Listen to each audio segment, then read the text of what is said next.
Hi, I'm Val with Living Divine. If you're new to my channel, welcome. And if you've been here before, welcome back. So I'm going to talk today about 5 mistakes or 5 things I really wish I knew before starting Locs, or wish I thought about before starting Locs. So if I look down, I took notes so I wouldn't miss anything, because I'll start talking and forget, absolutely forget. So these are things that I wish I knew the importance of when I first started my locks.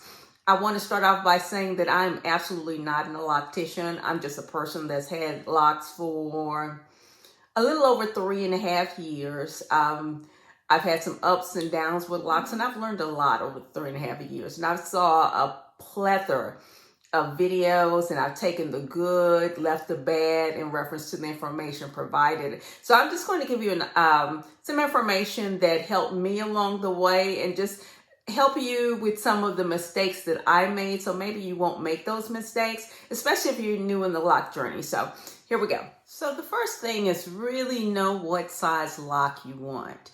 Do you want big locks? Do you want small locks? Do you want micro locks? Just know the sizes you want and what works in reference to your hair, in reference to being able to maintain the size locks you want, and just get a good idea in reference to if this will work for you and your lifestyle.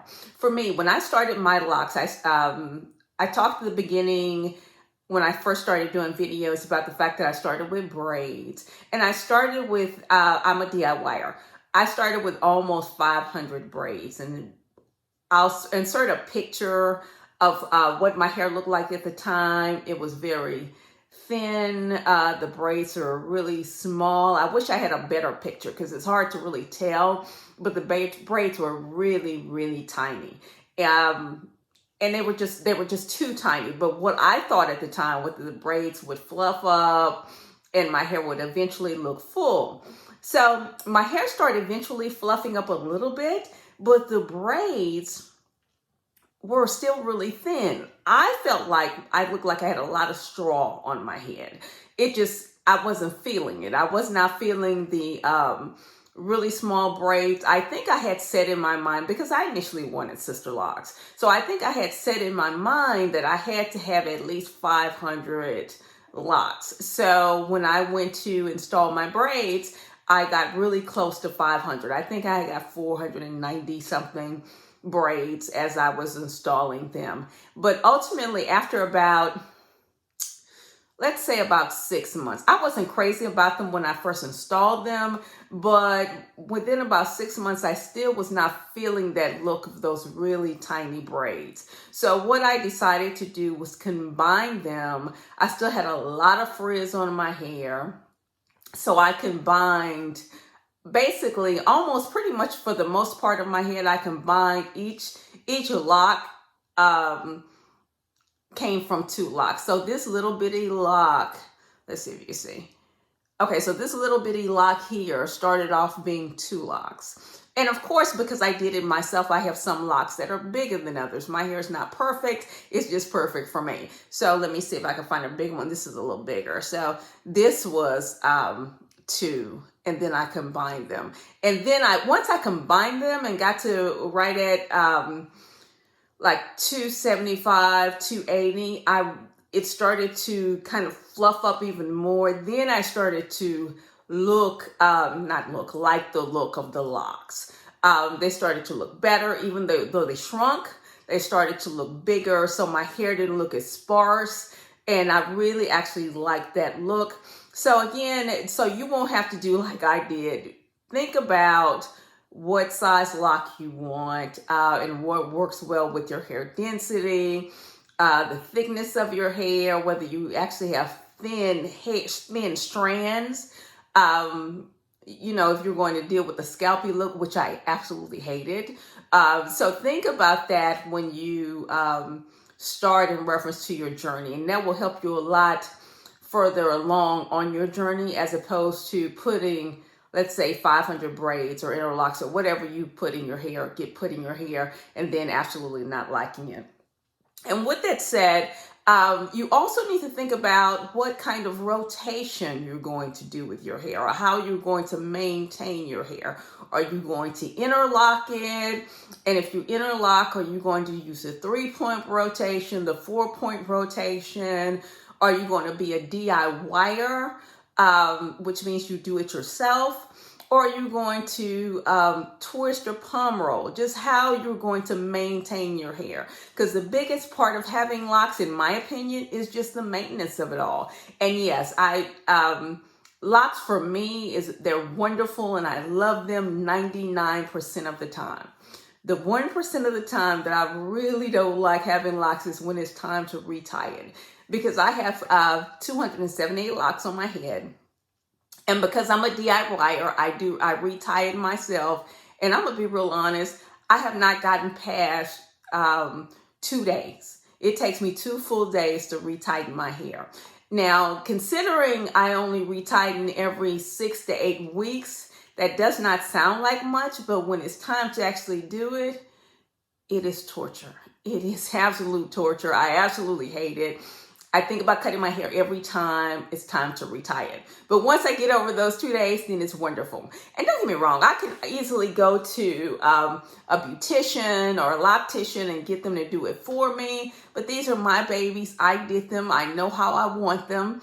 So I do them myself. And because I did them myself, I don't want to go to a professional and be like, oh, you ain't do this right. No, they're right for me. So I do them myself. At some point, I might go to a loctician, but right now, I've installed them myself. I do self-maintenance. So if it's not broken, why fix it? Okay. Number 2, I did not understand the importance of braiding and banding my hair when I washed it. And if you don't know what braiding and banding is, I can tell you in reference to if you have small locks. So what it is, and if I don't look at you, I'm looking at the mirror, but you're actually braiding your hair. Try to leave, maybe leave a little bit of the scalp loose. Braid loosely. This is only at the beginning of your lock journey and before, until your hair locks. But you're going to braid it down and band the ends. And then you're going to get in there and actually wash it. Wash the hair, wash the scalp. Just really understanding the importance of braiding and banding. So when I first started my lock journey, I braid and banded simply because I watched videos and I was like, okay, so you're supposed to braid and band to wash. So I braid and banded. I hated it. I did it about 4 times and then I stopped. I absolutely hated that. To me, that was torture to do. So I stopped braiding and banding and I started, when it was time to wash, just washing my hair without braiding and banding. What ended up happening is, first of all, if you braid and band, because your hair is so small, if you don't braid and band your hair and you wash it, and I can only talk about small locks, right? You can get slippage from the scalp because your hair is not fully locked yet. So you can get slippage from the scalp. And also you can get the big bunching at the ends. So whereas I didn't get really slippage from the scalp, what happened was I got a lot of bunching on the ends and I got fat ends.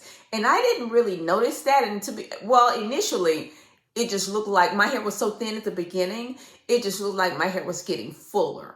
So I actually liked it. It was like, okay, so my hair is getting fuller. This is great. This is a nice look. I can go with this. So I was like, I'm just not braiding and banding my hair anymore when it's time to wash it.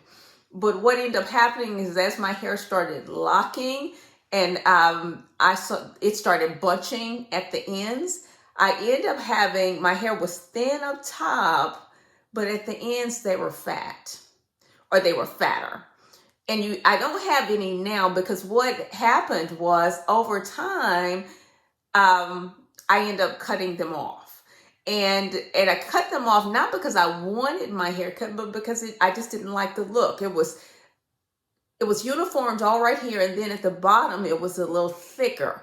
And when you interlock your hair, it becomes a problem if you have locks this thin, because of course you got to go through the roots of your hair, and you got this fat end. So it just did not look uniform. I did not like that look. If that's the look you're going for, great. But that was not a look that I wanted, and I really didn't want to cut my hair at that time. Even though I do cut my hair to keep layers in it, I want to cut it because I choose to cut it, because I choose to cut it in layers. Initially, I was cutting it just to get the fat ends off, and it took me about a year, maybe a year and a half to get all those fat ends off. So, even though I have pictures where it was kind of hard to see because I would try to disguise them a little bit, they absolutely drove me crazy. So it's really important if you want uniform locks, if you want a uniform look. Now, if you don't want your hair to look uniform, do you, boo? But for me, I wanted my hair to look more uniformed in reference to the lock. So I didn't want, now mind you, my hair is not perfect. They got dents and all that other stuff, but I didn't want it to be, kind of this imperfect perfection for me, and then all of them have fat ends. I just didn't like the look. So braiding and banding is very important, especially with small locks. I can't speak about big locks because I've never had them, but it's really important. Okay, so number 3, the importance of separating your locks when you have small locks after you wash your hair. I can't even express how important that is. When I first got my locks, I actually washed my hair the first day I installed it. So I installed my braids. My braids were super thin. Even with the pictures that I'll have up here, my hair looked thinner than that. They actually look fluffy on that picture as compared to what they actually look like in person before I jumped in the shower and washed them. But what happened was I got in the shower, I washed them. I didn't know about separation. Again, I didn't do a lot of research, so I didn't know about separating my locks. Maybe a week or so after, it turned out that my locks were stuck together. It was, they were new, or my braids were stuck together. So they would be stuck like this. Now, at that time, I hadn't planned on combining them. So that was very frustrating for me. So I actually had to go through and pull them apart. So this is what separating locks looks like. And again, I'm looking at the camera. If you see something white, that part's my scalp. I was about to say this gray hair, But anyway, so what I actually do, and I separate my locks right after I wash them, is I go lock per lock and separate them. Make sure there's no lock attached, and not just on the ends, actually on the scalp. I go lock per lock and separate them. It does not take me long to separate them, but I just make sure, like this one, perfect example. This one is combined. Well, I got a string that's combined. So actually I pulled there. So it's pulled apart. So I go lock per lock and separate them to make sure that they're not combined. Smaller locks will combine very easily. And if you don't think you have trouble, go a period of time without separating your locks. You'll have to, I don't believe in taking scissors and cutting the hair in reference to separating them, but I know a lot of people do it. It just does not work for me, or I choose not to. So I just take time to make sure that they're separated so I can have individual locks. I don't want Congo locks. I don't want them tied together. I don't want paint ripping them apart. I want to keep my hair as healthy as possible. So I make sure that right after I wash, that I go through and make sure they're separated. I do it right after I wash, and right after my hair dries, I go back through again and use this pretty quick to make sure it's separated. And then I take my hands through it to make sure. But the separation at the roots is very important, but also the ends can get tied together. So I take my hands through it to make sure that my hair is good and separated. And then I'm good to go. And again, this is only during the wash. This is not necessarily a daily kind of thing. Sometimes I'm sitting on the couch watching a movie. I might throw my hands through my hair just out of habit. But I make sure that my locks are separated, and it works in reference to making sure that I don't have to do anything drastic to my hair after I wash it. So understand the importance of actually separating your locks, or you might have a big problem when it comes time to do a retie, or when you go to a loctician to try to get them to do a retie. It could either be very painful, or you can end up losing some hair if you don't take time to separate them after the wash, because the hair wants to tangle. We're forcing it into its little spaces, but the hair wants to get together and marry. So just make sure you separate them, okay? Okay, so number 4 is use products on your hair that work for your hair. When I started my locks, I watched tons of videos about locks. And there's one product, and I'm not going to name the product, but I would say 80% of the people with locks talked about using this particular shampoo. So I believe that I needed to go out and buy this shampoo for my hair. And when I say that I got this shampoo and my hair, when I washed it, it was kind of it had like a gray film on it. And I thought it was just me. I thought it was either lighting in the bathroom, or it was just me, or I was just, I don't know, I was tripping or something. So I went outside and looked at it, looked in the mirror outside, I looked in the car. My hair still had a gray film.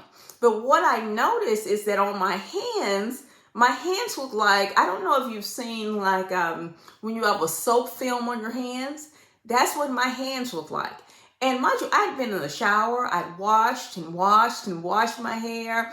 I was struggling to get the kind of soap film off my hands. What I found out, and I started really researching this particular product, because again, I would say about 75-80% of the people that have locks have talked about this shampoo, and they are soap and they live by it.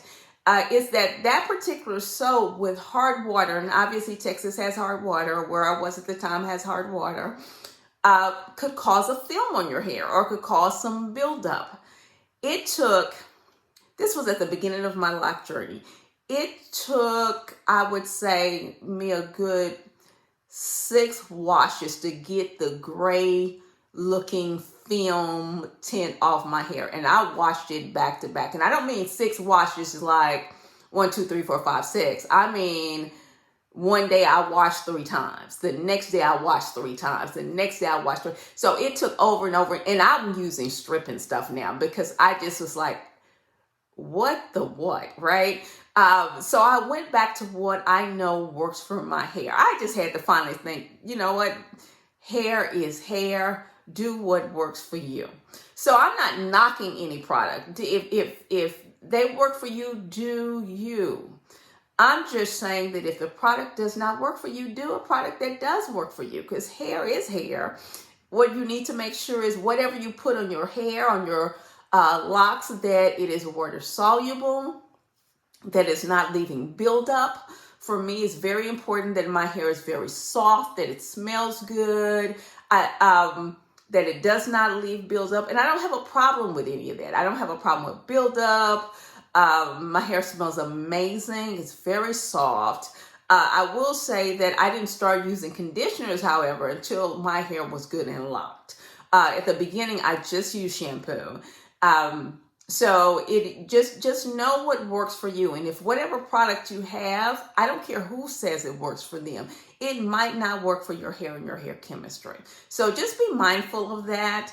Again, the product that I bought, and I bought a huge container of it, I just threw it away. I couldn't do anything with it. For what? It took me forever to get it out of my hair. So why try to force something that did not work for me? So that was, I guess, one of my bigger lessons, because I actually panicked as to, my thought process was, this is the beginning of my lock journey, is that I'm going to have to take my hair down and just scrub it with, I don't know, dish liquid or Tide or something to get this film off my hair. And after several shampoos, it came out, and I just never went back to that particular shampoo. But just think about what works for you, whatever works for you in your lock journey. And there's nothing wrong with listening to advice from other people, and because they might have some great stuff. But if it does not work for you, I'm saying don't keep it just because it worked for somebody else. Do what works for you and what makes your hair soft, or what makes your hair lock, or whatever it is your goal is. Do what works for you. Okay? So the next one is in reference to lock envy. be careful when you're looking at other people's hair and trying to compare your hair to theirs.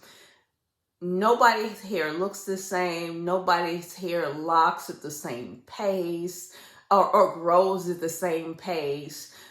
For me, even though my hair was very thin when I started as far as on the lock journey, and it's hard to see again in the picture that I have, and I really wish I had a better picture, but my hair was about, let's say right here, maybe when I had the braids, even though they were very thin, right? When I combined them, my hair shrunk up to like a teeny weeny afro. It just, and I'll show you pictures of my hair shrunk and it shrunk and it shrunk. So I was like, okay, so maybe it's not growing. Now, what I had to think about is locks have, for them to become locks, because you know your hair doesn't start off as locks. It starts off with braids, as twists, as freeform, or whatever it is. It starts off that way before it becomes a lock. So my hair was, although it was growing, it was meshing and curling and tangling and all that wonderful stuff that actually is locks. So where I see pictures of people that they were a year long in their journey, you know, and this looked like they had hair, I don't know, here. I was a year long in my journey and my hair was up here. So I did not understand that, right? So, intellectually I understood it, but what it made, for me, it made me not like my hair as much. So, you know, and there's nothing wrong with admiring someone's hair, but understanding that your hair can't do or won't look exactly like theirs. You've got to work with what you got. And once I got there, I was okay.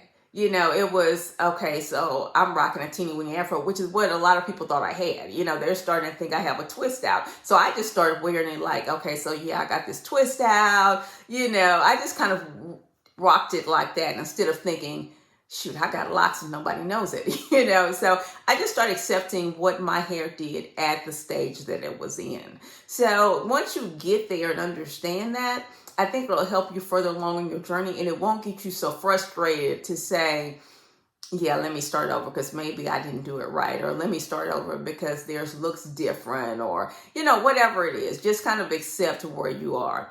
And the last thing, which was not a mistake for me, but it did help me, is to take plenty of pictures.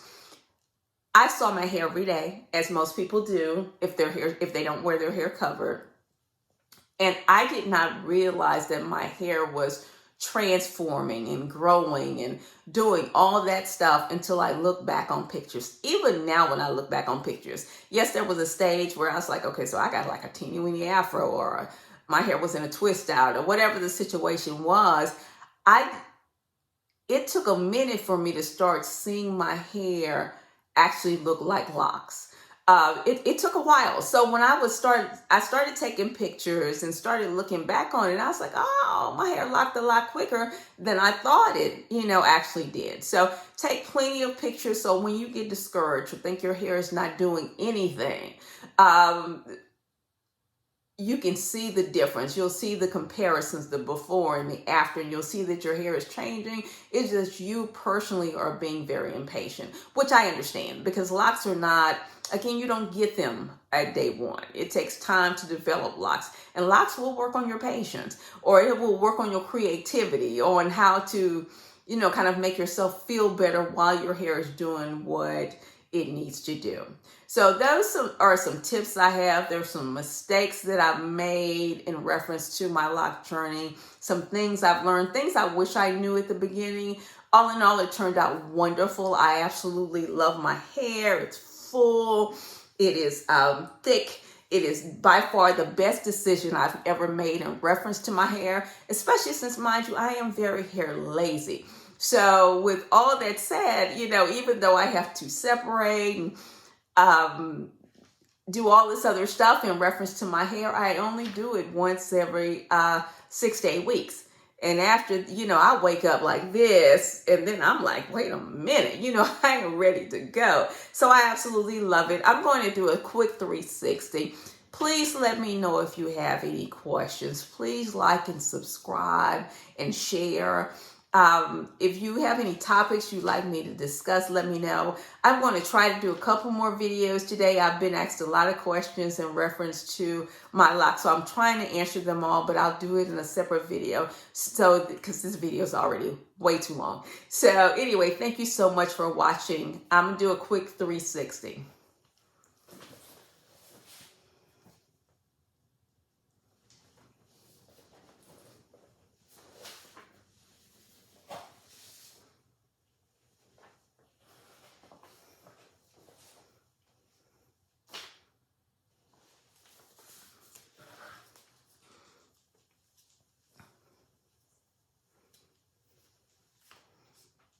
Oh, and by the way, this is a 2.5, 3-week-old braid out after going to the gym, getting rained on and all that wonderful stuff. And I can still rock it and, you know, put some makeup on, do my edges and look diva.